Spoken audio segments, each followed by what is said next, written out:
السلام علیکم۔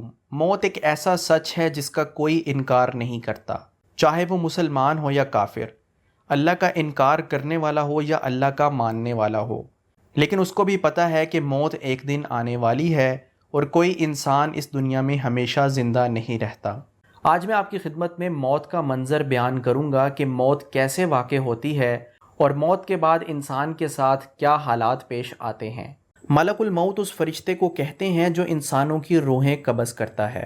سورۃ واقعہ کی ایک آیت ہے جس کی تفسیر میں ہے کہ نیک بندے کے ساتھ ملک الموت ایسی نرمی سے بات کرتا ہے جیسا کہ ماں اپنے بچے سے کرتی ہے، کیونکہ اس کو یہ بات معلوم ہے کہ یہ روح اللہ تعالیٰ کے ہاں مقرب ہے۔ وہ اس روح کے ساتھ لطف سے پیش آتا ہے۔ وہ روح بدن میں سے ایسی سہولت سے نکلتی ہے جیسے آٹے میں سے بال نکل جاتا ہے۔ جب روح نکلتی ہے تو سب فرشتے اس کو سلام کرتے ہیں اور جنت میں داخل ہونے کی بشارت دیتے ہیں۔ اور جس وقت نیک بندے کی روح بدن سے جدا ہوتی ہے تو وہ بدن سے کہتی ہے کہ اللہ تعالیٰ تجھ کو جزائے خیر دے، تو اللہ تعالیٰ کی بندگی اور اطاعت میں جلدی کرنے والا تھا، اس کی نافرمانی سے بچنے والا تھا، تجھے آج کا دن مبارک ہو، تو نے خود بھی عذاب سے نجات پائی اور مجھے بھی نجات دی۔ بدن سے روح کی جدائی پر زمین کے وہ حصے روتے ہیں جن پر وہ اکثر عبادت کیا کرتا تھا۔ آسمان کے وہ دروازے روتے ہیں جن سے اس کے اعمال اوپر جایا کرتے تھے اور جن سے اس کا رزق اترا کرتا تھا۔ اس کے بعد وہ 500 فرشتے میت کے پاس جمع ہو جاتے ہیں اور جب نہلانے کے وقت اس کو کروٹ دیتے ہیں تو وہ فرشتے فوراً اس کو کروٹ دینے لگتے ہیں، اور لوگ جب کفن پہنانے لگتے ہیں تو اس سے پہلے وہ فوراً اپنا لایا ہوا کفن پہنا دیتے ہیں۔ جب لوگ میت پر خوشبو ملنے لگتے ہیں تو وہ فرشتے اس سے پہلے اپنی لائی ہوئی خوشبو مل دیتے ہیں اور اس نیک آدمی کے جنازے کا استقبال دعا اور استغفار کے ساتھ کرتے ہیں۔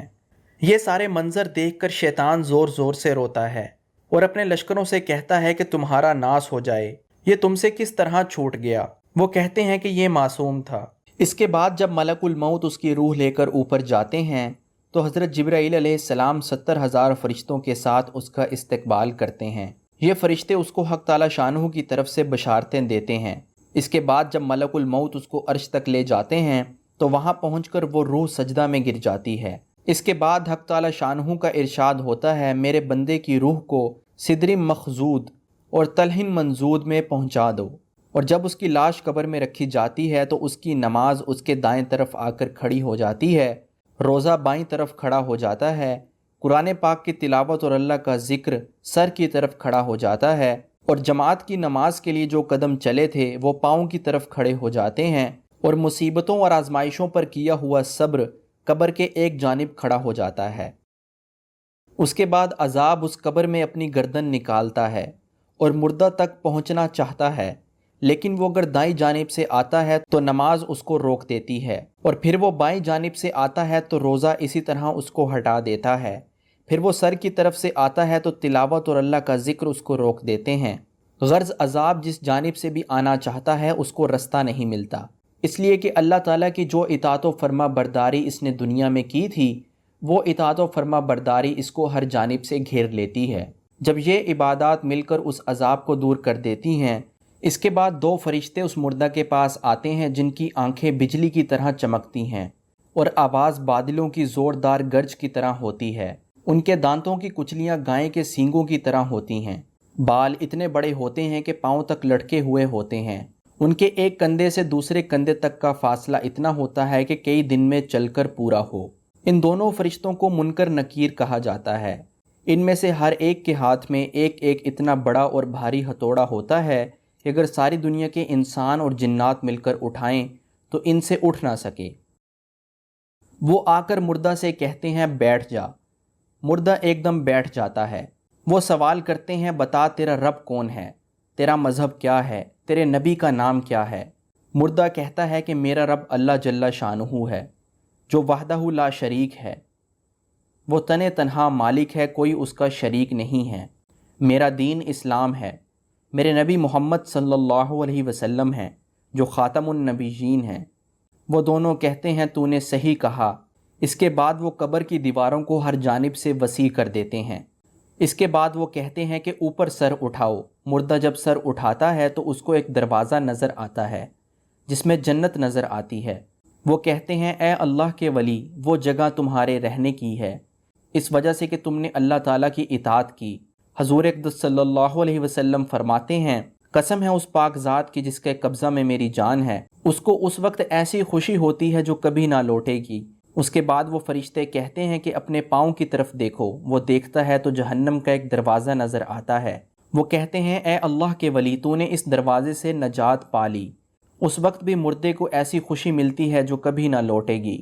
اس کے بعد اس کی قبر میں 77 دروازے جنت کی طرف کھل جاتے ہیں، جن میں سے وہاں کی ٹھنڈی ہوائیں اور خوشبوئیں آتی رہتی ہیں، اور قیامت تک یہی حال رہتا ہے۔ تو یہ تھے مومن بندے کی موت کے حالات۔ جب اللہ تعالیٰ کا فرما بردار انسان فوت ہوتا ہے تو اللہ تعالیٰ موت کے وقت اس پر اس طرح رحم و کرم نازل فرماتا ہے۔ اور اب سنیے اس بندے کے بارے میں جو اللہ تعالیٰ کا نافرمان ہو۔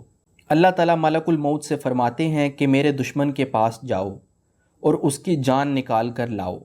میں نے اس پر ہر قسم کی فراخی رکھی، میں نے اپنی نعمتیں اس پر دنیا میں چاروں طرف سے لاد دی، مگر وہ میری نافرمانی سے باز نہ آیا۔ آج اس کی سزا کا وقت ہے۔ ملک الموت یعنی روح قبض کرنے والا فرشتہ نہایت تکلیف دہ شکل و صورت میں اس کے پاس جاتا ہے۔